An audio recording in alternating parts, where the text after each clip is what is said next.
Good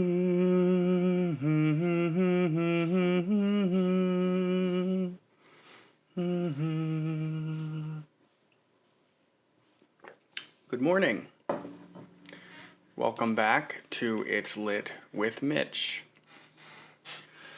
I read powerful literature out loud beginning to end, and throughout I pause to react, make commentary, and generally just think out loud. My aim is to expand my knowledge base and understanding of topics with which I'm not as familiar as I'd like to be. And I'm currently reading the Holy Bible for the first time. And we're going to just jump right in. It is Monday, December 28th, about 8 o'clock. So, again, I lied. I keep saying we're going to jump right in, but my dog has some other plans. Clay, come on, buddy. Come on. Oh, and I'm going to tell you something. I'm overcoming something here this morning. I wanted to use the fact that this room, my office, is a gigantic mess as a reason for why I should put off doing this morning. There was a room which we hosted Christmas in a few days ago that I cleared out, and all that stuff came in here like a closet, and I haven't cleaned it up yet. And instead of doing that, I'm just hosting it in this room, regardless.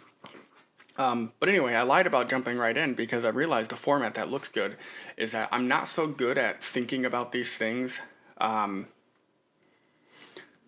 on the spot necessarily. Sometimes some of the stuff that I read has to sit and marinate for a little while before I have some thoughts about them. And so I kind of like doing a little review whenever I come in of some of the things I've been thinking about. And I have a little bit that I've been thinking about. Let me get on over to my notes. So in chapter 13 of Genesis, and I'm not going to spend a lot of time on this other than the Lord says to Abram after Lot leaves, "Look as far as you can see in every direction, north and south, east and west.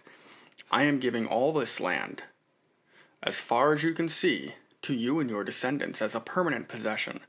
And I will give you so many descendants that, like the dust of the earth, they cannot be counted." And all I'm wondering is, again, I haven't consulted a map yet, though some people have sent me maps. Part of me is intentionally trying to remain ignorant through this process. So thank you to everybody who's listening and sending me links and sending me stuff to talk about. I do want to discuss stuff with you. But I'm trying not to watch other people's interpretations of things yet until I have an understanding of it myself. Because I don't want the smart things other people say to then come out of my mouth and have you all think that I'm a smart person who said it. One of the strangest things about this is that I'm worried that there are people who think I'm really smart who might watch this and find out just how ignorant I actually am. But I've intentionally chosen something I'm really ignorant about, which is not something you'd usually see in a podcast. Most people start podcasts for things about which they are experts. I'm not an expert at this. But anyway, the reason I've been thinking about that is I want to know, I guess I'm curious. I think I know where it is geographically, because I know the biblical lands geographically. I don't know exactly what the Lord might mean by saying, look as far as you can see in every direction. Because if you're looking as far as you can see in every direction, even if you have perfect visibility, assuming you're in the desert and it's clear and you have perfect visibility, you're still only looking out dozens of miles in every direction, which is, if you're talking about, potentially having 100, 200 square miles, I suppose, of land, that's a decent amount of area. So I'm just curious how much that overlaps with who lives in this specific spot today. And again, I haven't consulted the map yet to see how big this chunk of land is, and I've just been thinking about how I don't know who lives there today necessarily, It's highly contested, I know that. But it actually seems like a reasonable amount of land if you're actually judging by look as far as you can see in every direction. It's not, here are gigantic continents that you own, because you wouldn't be able to see that in every direction, north and south. He's only giving you what you can see, which would still be good on a clear day. So there is that. In chapter 14, I liked Melchizedek's blessing to Abram after Abram defeated Chedorlaomer and his allies. When he said, "Blessed be Abram by God Most High, creator of heaven and earth, and blessed be God Most High, who has defeated your enemies for you." And I just liked it. So I just wanted to point that out. In chapter 16, the angel of the Lord found Hagar beside a spring of water in the wilderness. And the angel said to Hagar, he said, "Where have you come from, and where are you going?" And I highlighted that when I read it, because sometimes I enjoy literature, and I've read a lot of fiction, and there's, not to say this is fiction, I know, whatever, but I'm just saying that I understand that the language and the questions that characters ask, if this is telling a story, right, they're often way more important than they seem when you first read them. And so I'm just curious, where have you come from and where are you going, is actually often a question that I have asked myself as I, stay on a path towards what I want my life to be. And so I don't forget what my life has been. And so to have an angel approach this woman who is setting out on her own journey, and it's a hell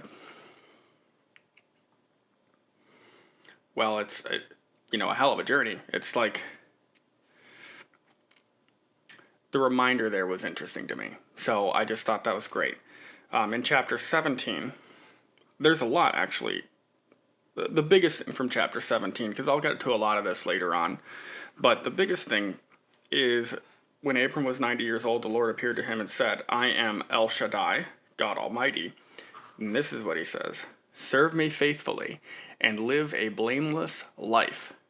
Serve me faithfully and live a blameless life. One of the reasons that I want to read the Bible and study it and just be more well-rounded in my understanding here is because there are new emerging religions among us today that I've observed. And on a personal level, I see the new emerging religions completely surrounding a worship of the state, of government, as a deity that is the parent of everybody, that can solve everybody's problems.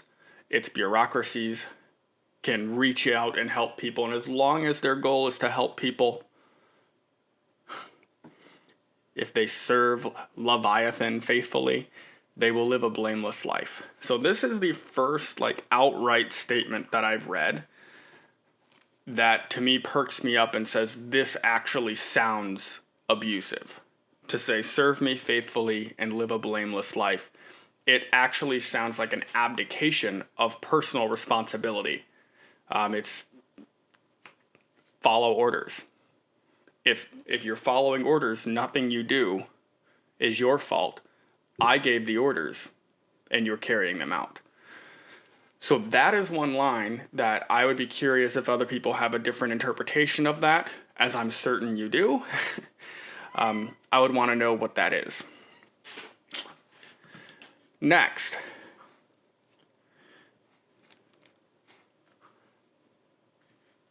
In chapter 18, chapter 18, Abraham is interceding for Sodom. He's actually is negotiating for and this is kind of contrary to my point I just made, He's interceding on behalf of individuals. He believes even if there's essentially a single individual who is righteous in Sodom, that he needs to stand up and that God is not right in sweeping the whole town away to potentially kill an innocent, righteous man, right? And he's sort of like reasoning and negotiating with God and bringing God over to his side. Like he's arguing a case. And I thought that that was really interesting. Chapter 19, it just sounds like Sodom got bombed, like the Moab, mother of all bombs, or nuked even. And then chapter 20 comes back around to where they're negotiating. Abimelech is negotiating with God again, or not even negotiating, just straight up reasoning and arguing with God, making his case for why God's judgment was wrong and what would be fairer. I didn't realize that people were doing that so much. It's almost like when Abraham was negotiating with God, it made me think of like a really close husband and wife who are having a disagreement, and your husband just says something completely outrageous, and you're like, and as the spouse, your husband just said something totally outrageous, but that's just sort of how he is, and so you kind of correct them and bring them down just a little bit so that they can see how outrageous it was, and they restate what they were saying, and they agree with you. And then you dial it up just a little bit more, and you eventually, over doing that 2 or 3 or 4 times, get them down to realizing the whole statement they said was completely asinine. And in this case, God was the husband, and Abraham was the wife or the spouse that was playing the game with him. With Abimelech, it's a little bit different, where he's actually just completely standing up for himself and saying, you've judged me wrong, and I didn't do anything wrong. I was deceived by your, hand-picked person. So I thought that was really, all of those things I thought were interesting. And I do want to thank everybody who's listened so far. And I've gotten a lot of really good messages lately. And that's been uplifting. I appreciate that. So we're going to start at chapter 22, Abraham's faith tested. I don't have a whole lot of time. We'll try and get, there's kind of some big chapters. We'll try and get 3 or 4 done. So, sometime later, God tested Abraham's faith. Abraham, God called. Yes, he replied, here I am. Take your son, your only son, yes, Isaac, whom you love so much, and go to the land of Moriah. Go and sacrifice him as a burnt offering on one of the mountains, which I will show you. What?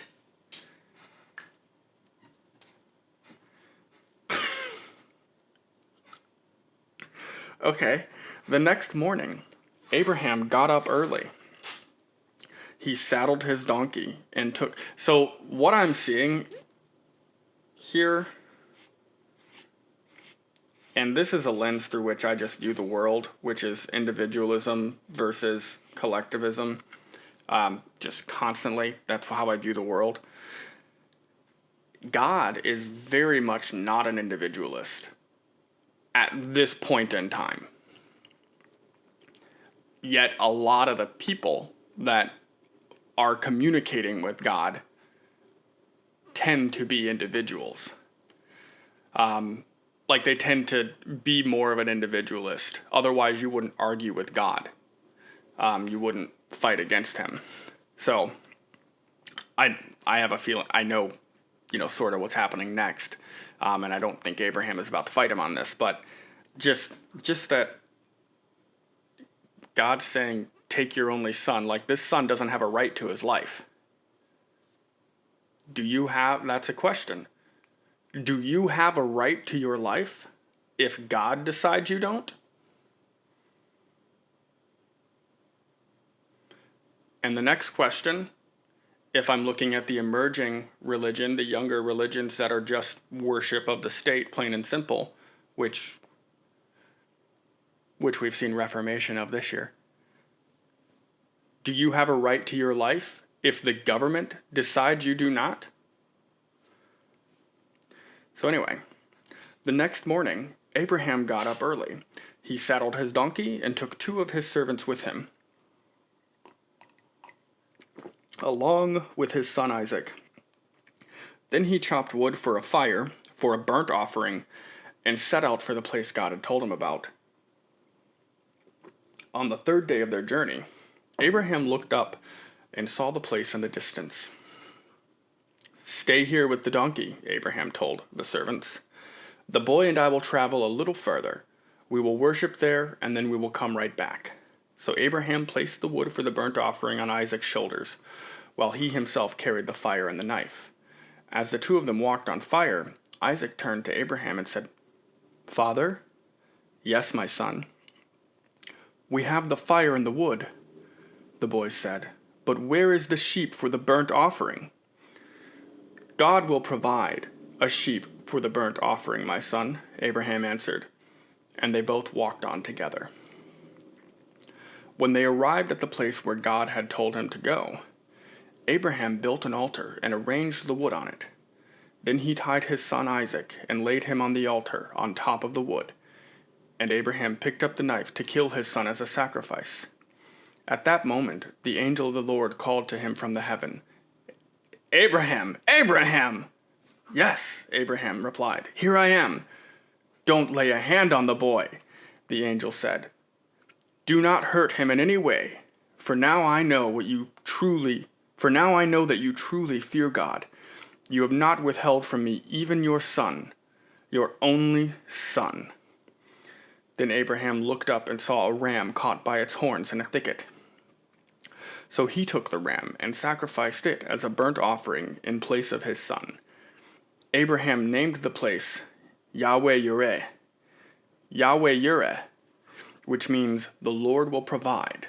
To this day, people still use that name as a proverb. On the mountain of the Lord, it will be provided. So it was a test.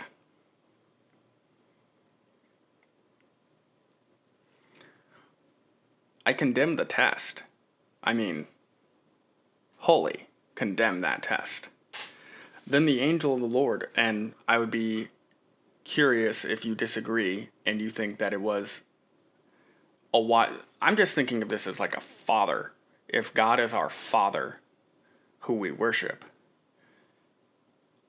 it's kind of indefensible. I know, the God of the Old Testament is a little bit harsher. We're getting through it. Then the angel of the Lord called again to Abraham from heaven. "This is what the Lord says. Because you have obeyed me and have not withheld even your son, your only son, I swear by my own name that I will certainly bless you. I will multiply your descendants beyond number, like the stars in the sky and the sand on the seashore. Your descendants will conquer the cities of your enemies, and through your descendants all the nations of the earth will be blessed. All because you have obeyed me." I had to drink my coffee before it gets cold. Then they returned to the servants and traveled back to Beersheba, where Abraham continued to live. Soon after this, Abraham heard that Milcah, his brother Nahor's wife, had borne Nahor 8 sons. The oldest was named Uz, the next oldest was Buz, followed by Kemuel, Kesed, Hazo, Pildash, Jidlap, and Bethuel. How come I've never seen any white guys name their kids any of those things? In addition to these 8 sons from Milcah, Nahor had 4 other children from his concubine Rumah. Their names were Teba, Gamah, Tahash, and Makah. I don't know what that is. The burial of Sarah. Clay. When Sarah was 127 years old, she died at Kira, Kiriath Arba, now called Hebron, in the land of Canaan. There Abraham mourned and wept for her. Then, leaving her body, he said to the Hittite elders, "Here I am, a stranger and a foreigner among you. Please sell me a piece of land so I can give my wife a proper burial." The Hittites replied to Abraham, "Listen, my lord, you are an honored prince among us. Choose the finest of our tombs and bury her there. No one here will refuse to help you in this way." Then Abraham bowed low before the Hittites and said, "Since you are willing to help me in this way, be so kind as to ask Ephron, son of Zohar, to let me buy his cave at Machpelah, down at the end of his field. I will pay the full price in the presence of witnesses, so I will have a permanent burial place for my family."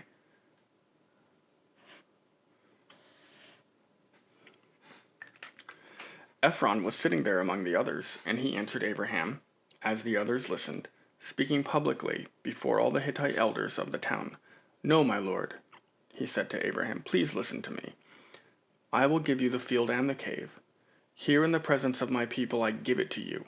Go and bury your dead." Abraham bowed low before the citizens of the land, and he replied to Ephron as everyone listened, "No, listen to me. I will buy it from you. Let me pay the full price for the field so I can bury my dead there." Ephron answered Abraham back, "My lord, please listen to me. The land is worth 400 pieces of silver, but what is that between friends? Go ahead and bury your dead." So Abraham agreed to Ephron's price and paid the amount he had suggested, 400 pieces of silver, weighed according to the market standard. The Hittite elders witnessed the transaction. So Abraham bought the plot of land belonging to Ephron at Machpelah, near Mamre. I think someone messaged me and told me how to pronounce that. This included, and I probably still screwed it up. This included the field itself and the cave that was in it and all the surrounding trees. It was transferred to Abraham as his permanent possession in the presence of the Hittite elders at the city gate. Then Abraham buried his wife, Sarah, there in Canaan, in the cave of Machpelah, near Mamre. So the field and the cave were transferred from the Hittites to Abraham for use as a permanent burial place. All I'm going to say about that is how quickly that real estate transaction was able to take place. That was remarkable. The good old days. And with silver, too. Chapter 24. A wife for Isaac.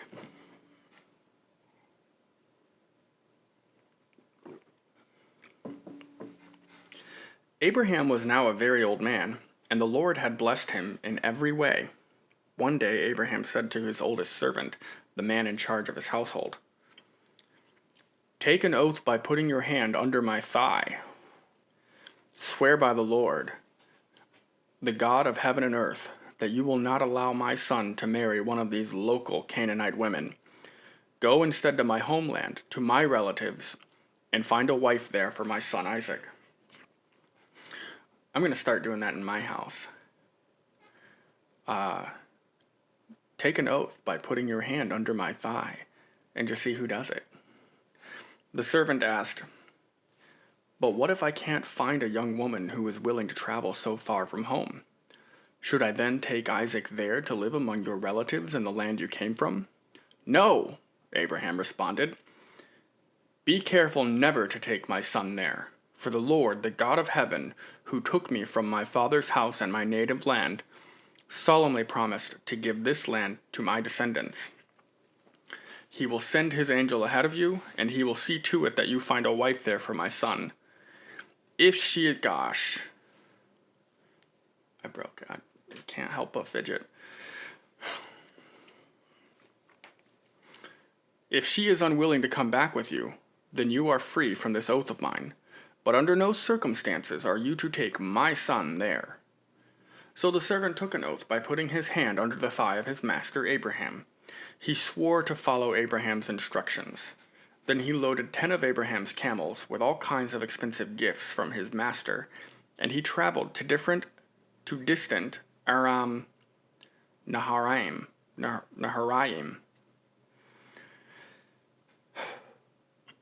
There he went to the town where Abraham's brother Nahor had settled. He made the camels kneel beside a well just outside the town. It was evening, and the women were coming out to draw water. "O Lord, God of my master Abraham," he prayed, "please give me success today, and show unfailing love to my master Abraham. See, I am standing here beside this spring, and the young women of the town are coming out to draw water. This is my request. I will ask one of them, 'Please give me a drink from your jug.' If she says yes, have a drink, I will water your camels too. Let her be the one you have selected as Isaac's wife. This is how I will know that you have shown unfailing love to my master." Before he had finished praying, he saw a young woman named Rebekah coming out with her water jug on her shoulder. She was the daughter of Bethuel, who was the son of Abraham's brother Nahor and his wife Milcah. Rebekah was very beautiful and old enough to be married, but she was still a virgin.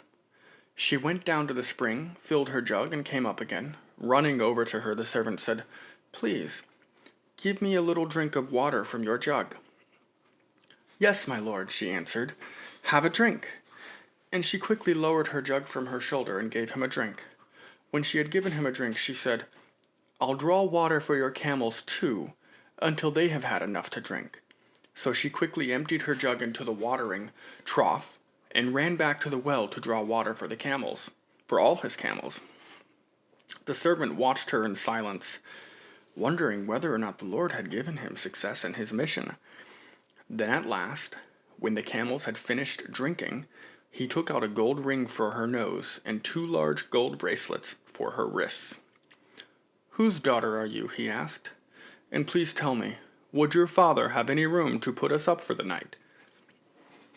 "I am the daughter of Bethuel," she replied. "My grandparents are Nahor and Milcah.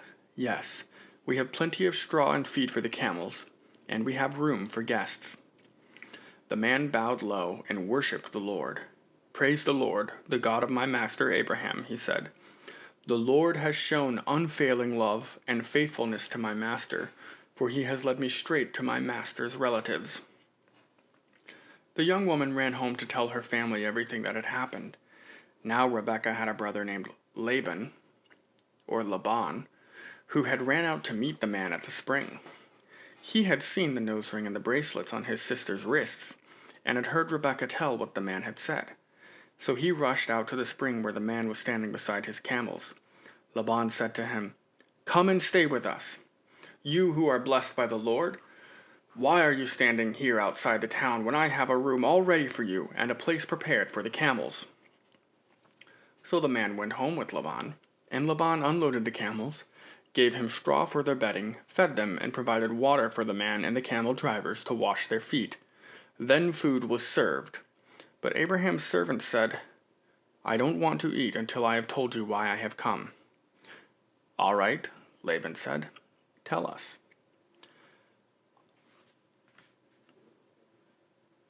Good, I'm still recording.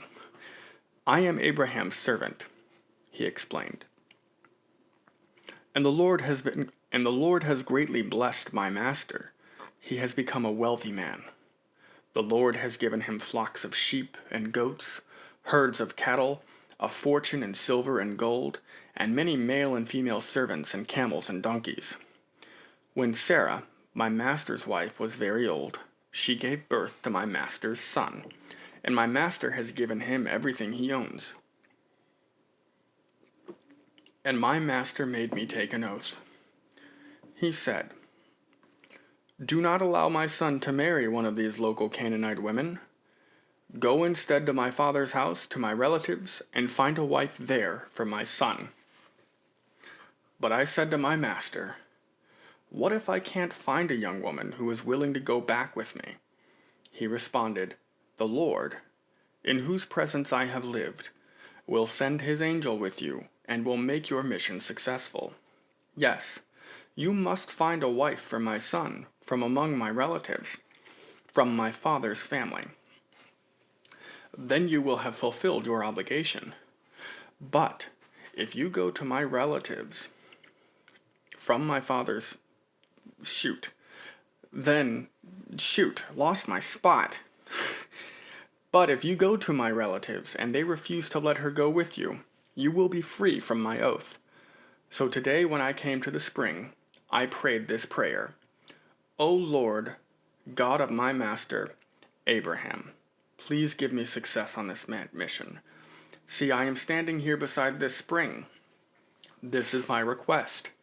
When a young woman comes to draw water, I will say to her, please give me a little drink of water from your jug.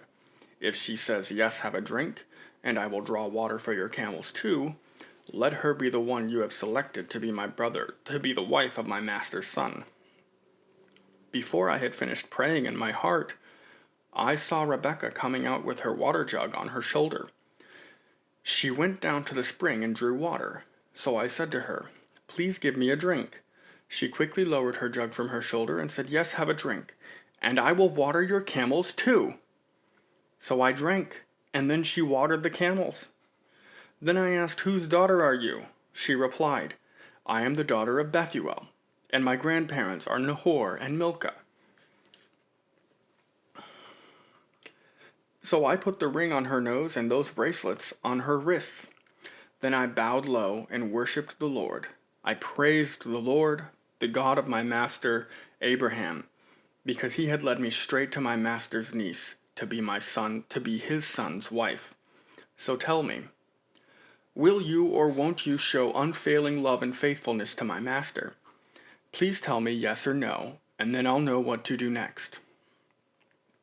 Then Laban and Bethuel replied, the Lord has obviously brought you here, so there is nothing we can say. Here is Rebekah. Take her and go.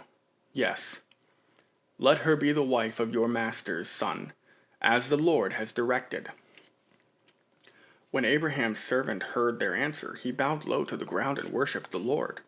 Then he brought out silver and gold jewelry and clothing and presented them to Rebekah.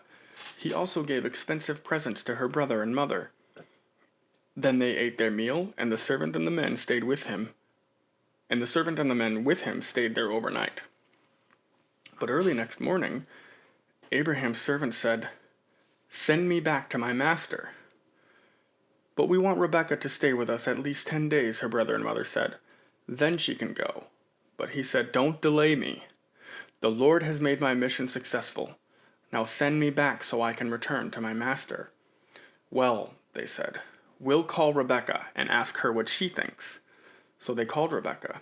Are you willing to go with this man? They asked her. And she replied, yes, I will go. So they said goodbye to Rebekah and sent her away with Abraham's servant and his men. The woman who had been Rebekah's childhood nurse went along with her. They gave her this blessing as she parted. Our sister, may you become the mother of many millions. May your descendants be strong and conquer the cities of their enemies. Then Rebekah and her servant girls mounted the camels and followed the man. So Abraham's servant took Rebekah and went on his way. Meanwhile, Isaac, whose home was in the Negev, had returned from Bir Lahai Roi. One evening he was walking and meditating in the fields. He looked up and saw the camels coming. When Rebekah looked up and saw Isaac, she quickly dismounted from her camel. Who is that man walking through the fields to meet us? She asked the servant. And he replied, it is my master. So Rebekah covered her face with her veil. Then the servant told Isaac everything he had done, and Isaac brought Rebekah into his mother Sarah's tent, and she became his wife. He loved her deeply, and she was a special comfort to him after the death of his mother. Just one comment I'm going to make on that long chapter, considering the rest. I think that's the longest chapter so far, is just the construction of Abraham's servant, just the construction of his pitch at dinner. The whole thing was just remarkable, because he gets welcomed in to sit down, and he's, you're asking to take someone's daughter away, and evidently tomorrow. And he was so smooth. First, he was very respectful and kind of interrupted the pattern by saying, "I don't want to eat until I have told you why I have come." That's an attention grabber. If you open with something like that in anyone's hospitality and you have a big ask, because this is a big ask, they're going to listen and they're going to know that you're respectful. And just the whole setup, and I'm going to have more to say on that, but that was impressive. Let's read the death of Abraham, chapter 25. Abraham married another wife, whose name was Keturah. She gave birth to Zimran, Jokshan, Medan, Midian, Ishbak, and Shua. Jokshan was the father of Sheba and Dedan, or Dedan. Dedan's descendants were the Asherites, Letushites, and Lumites. Midian's sons were Epaph, Epher, Hanok, Abida, and Eldaah. These were all descendants of Abraham through Keturah. Abraham gave everything he owned to his son Isaac, but before he died, he gave gifts to the sons of his concubines and sent them off to a land in the east, away from Isaac. Abraham lived for 175 years, and he died at a ripe old age, having lived a long and satisfying life. He breathed his last and joined his ancestors in death. His sons Isaac and Ishmael buried him in the cave of Malchapah near Mamre, in the field of Ephron son of Zohar the Hittite. This was the field Abram had purchased from the Hittites, and where he had buried his wife Sarah. After Abraham's death, God blessed his son Isaac, who settled near Beersheba, near Beer Lahai Roi in the Negev, not Beersheba.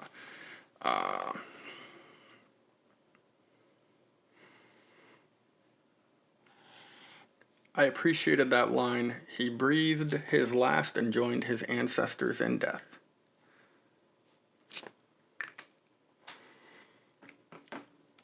Join your ancestors in death is a lot less of a depressing phrase. It actually makes it feel more just like a part of life, which it is. Ishmael's descendants. Oh, we're doing family stuff, so here I go, ready to embarrass myself some more with names.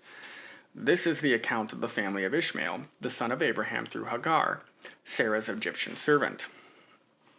Here is a list, by their names and clans, of Ishmael's descendants. The oldest was Nebaioth, followed by Kedar, Abdil, Mibsam, Mishma, Duma, Massa, Hadad, Tema, Jetur, Naphish, and Kedemah. These 12 sons of Ishmael became the founders of 12 tribes named after them, listed according to the places they had settled and camped. Ishmael lived for 137 years, then he breathed his last and joined his ancestors in death. Ishmael's descendants occupied the region from Havilah to Shur, which is east of Egypt in the direction of Ashur. There they lived in open hostility toward all their relatives. That sounds like a family.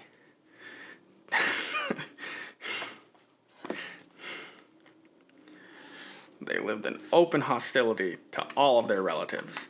The births of Esau and Jacob. This is the account of the family of Isaac, the son of Abraham. When Isaac was 40 years old, he married Rebekah, the daughter of Bethuel and Aramean from Padan Aram, and the sister of Laban of Laban the Aramean. Isaac pleaded with the Lord on behalf of his wife, because she was unable to have children. The Lord answered Isaac's prayer, and Rebekah became pregnant with twins, but the two children struggled with each other in her womb. So she went to ask the Lord about it. "Why is this happening to me?" she asked. And the Lord told her, "The sons in your womb will become two nations. From the very beginning, the two nations will be rivals. One nation will be stronger than the other, and your older son will serve your younger son. And when the time came to give birth, Rebekah discovered that she did indeed have twins. The first one was very red at birth, and covered with thick hair like a fur coat, so they named him Esau. I hope. Then the other twin was born with his hand grasping Esau's heel, so they named him Jacob. Isaac was 60 years old when the twins were born. Esau sells his birthright. As the boys grew up, Esau became a skillful hunter. He was an outdoorsman, but Jacob had a quiet temperament, preferring to stay at home. Isaac loved Esau because he enjoyed eating the wild game Esau brought home, but Rebekah loved Jacob. One day when Jacob was cooking some stew, Esau arrived home from the wilderness, exhausted and hungry. Esau said to Jacob, "I'm starved. Give me some of that red stew." This is how Esau got his other name, Edom, which means red. "All right," Jacob replied, "but trade me your rights as the firstborn son." "Look, I'm dying of starvation," said Esau. "What good is my birthright to me now?" But Jacob said, "First you must swear that your birthright is mine." So Esau swore an oath, thereby selling all his rights as the firstborn to his brother Jacob.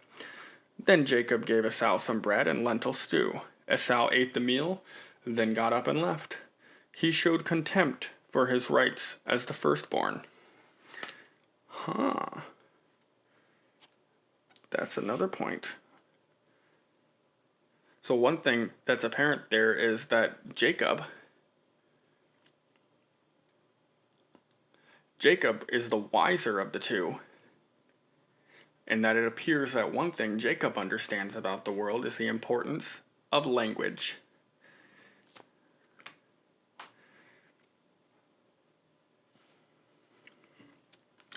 We're going to end it there. So thank you. And we'll keep going tomorrow. Maybe not tomorrow. I don't know. We'll see.